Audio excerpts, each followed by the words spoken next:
গভীর জঙ্গলে মুরগি দম্পতি তার বাচ্চাদের নিয়ে থাকতো। তারা দিনের অধিকাংশ সময় এখানে সেখানে চড়ে বেড়াতো,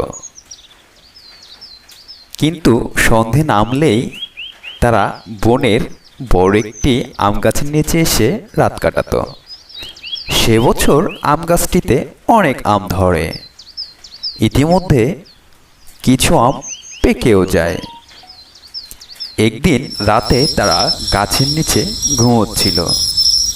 হঠাৎ একটি আম মুরগির মাথায় এসে পড়ে, আর তখনই মুরগিটি মারা যায়। ভাই ভাই, মা কথা বলছে না কেন? ভাই, মার কি হয়েছে? হ্যাঁ ভাই, মার কি হয়েছে? মা কথা বলছে না কেন? ভাই, মার কথা বলবে না। মার মাথায় আমটি পড়ায় মা মারা গিয়েছে ভাই। ভাই, তাহলে মাকে আর আমরা কোথায় পাবো?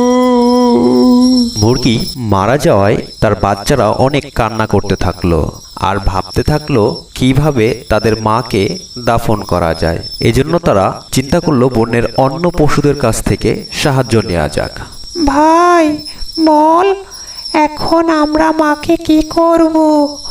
তাহলে এখন আমাদের বনের অন্যান্য পশুদের থেকে সাহায্য নেওয়া প্রয়োজন। তুমি ঠিক বলেছ ভাই।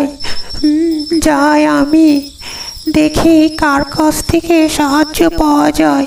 ওই বনের ওই ধারে একটি শালিক বাস করে, আমি তার কাছ থেকে ঘুরে আসি, দেখি সে কি বলে।